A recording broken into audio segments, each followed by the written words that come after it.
Hello,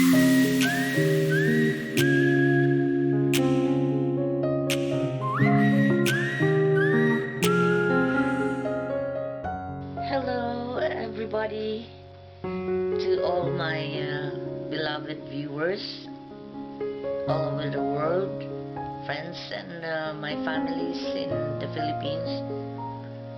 Hi to everyone. Stay calm. I hope you're healthy and relax and stay focused. Now, I just want to answer many questions, so I cannot answer each and every one, but I can speak for myself about what happened to me, why I just disappear.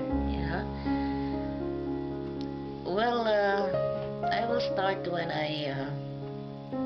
well, it is a common knowledge that my sister died of cancer, and also the character of cancer, or how can a person have cancer.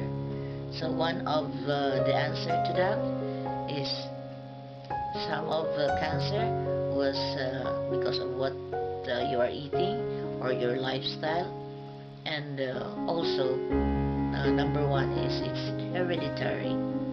Even if you are healthy, even if you eat the right food, if you have that in your blood or in the family, it is also one reason why a person will have cancer. So the first thing that comes into my mind, it came to my mind, my sister died of cancer, and my question is, will I have cancer also? So again, in my other video, I told you that I went to a doctor and I asked many questions. First, my first question is, will I have the same cancer as my sister? It was a bit difficult kind of cancer. It's lymphoma. It will spread all over your body. So it's like a nodes, that maybe in Bisaya it's bugon. It's around. We can also see that in meat, or in you know pork. You will see a small lump, and in my sister's case, it's spread all over the body. So I am a health worker. One of my field, or specialty, is to be I'm a health worker. So I really, studied what this cancer. So I am here today. I will explain to you, or I will uh, share to you what are the questions. The first question that you will ask the doctor. First, when I was diagnosed of, or when I noticed that there's symptoms, the first thing that I did is to go to a doctor and have it checked. I have a prolonged menstruation, which is not normal. So at the very first instance of symptom, because I know, after reading many times, or many nights, hours of reading about this, it is possible that if you have that prolonged menstruation, it is possible that there is cancer. So exactly what I did, I went to a doctor, and the doctor uh, sent me to a specialist, and I underwent ultrasound, and this device that they will put inside my uterus, and I can see it in the screen, although I don't understand what's going on. It's just that I can see white stuff, and this black, stuff. So it's like when you're pregnant, you can see the baby, but I can see there is something there. And so I just waited. After a week, I received a call from a doctor, and she said, it is cancer. You are diagnosed of cancer, and it is. And then I asked, what kind of cancer? Said, you have a tumor inside your uterus. So we have to remove this. It's as big as a head of a baby. So it's really big. So I wonder, because when I was in Davao, it is very helpful when you are very active. Your body is trying to fight. So the the if there is illness, it will the symptoms will show right away. I found out that my suspicion started when I joined strong Zumba, when you will in jumping jack, and then you will squat and then push up. So very strong, it's a very, very active Zumba. It's not just dancing, or a simple movement. It is like a very athletic in a sense. So I think that was really helpful, because all of you know I peed. I said, oh, what is this? And the explanation was, when I asked my doctor about it, she said, you have this tumor inside your uterus. So when this tumor will hit your bladder, you will pee. So that's the reason when you jump, and then all of a sudden squat, so the tumor will you touch your bladder. So that's the reason. So when although I'm not really finished making things for my children in Davao, after I've just finished the renovation, with electricity and water.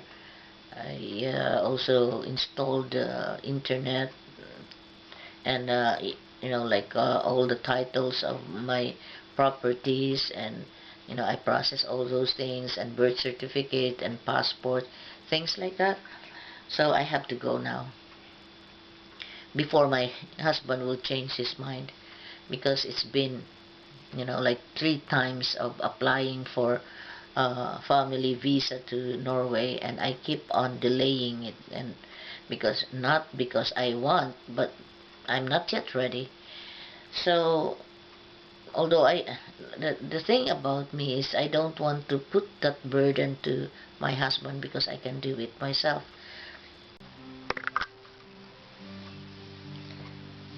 So to continue, I was really devastated, and of course I am so afraid I'm going to face death. So ganun pala yun. Pag ramdam mo na medyo malapit ka na sa ending mo, nag-iiba ang perspective mo sa buhay. Lumayo ako sa tao. I started doing things, preparing things in case mawala ako. So I really focus. I focus on what I'm doing. I stayed away from friends. I also stayed away from my family, only thinking about my children, and also my husband in Norway. So I have to go. I have to be there before things will get worse. Although it is just a suspicion. I thought it was just stress because I will be traveling, packing my things. It's amazing. You have two houses, and then all of a sudden you will put things that is important to you in one luggage, and you will go to Norway. Kaya po ako nawala. Maraming nagtatanong, ba't dasan ka na? Anong nangyari sa'yo? So many questions. And then I cannot answer. I have to go to a doctor. I have to have my checkup. Medyo may takot, siyempre. Hindi mawawala. May takot talaga. Kasi I thought I've been waiting for more than 13 years. Probably wala. Hindi mangyayari. Kasi I try to be healthy. But no. Iba pag nasa harapan mo na. So when my husband would like, when I arrived in Norway and my husband would like to talk to me about future, that's the so weird question, because you cannot see your future. When you are facing death, walang future.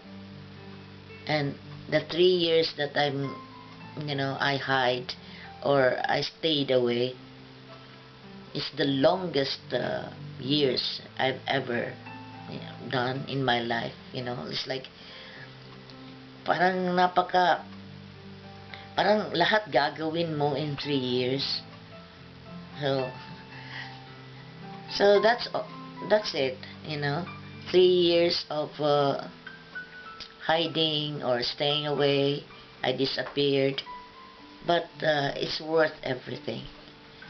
I survive. I stay focused. Yun lagi ang sinasabi ko. Yun lagi ang message ko. Stay focused. Anong dapat mong gawin? Facing. And you will never know unless you try. You will never know anong pinagdadaanan ng isang tao hanggat hindi mo masusubok yourself. Kailangan mong alamin ito, malalaman mo lang pag dumating yan sa buhay mo. So my lesson to everyone, I hope, stay healthy, stay ready, focus, walang takot. Parang walang panahon para matakot, because you have yourself and you have to face it. That's all. And I hope you like the lesson in my story, and it's a true story. I can only speak for myself, straight from my heart. Bye bye, and thank you for watching.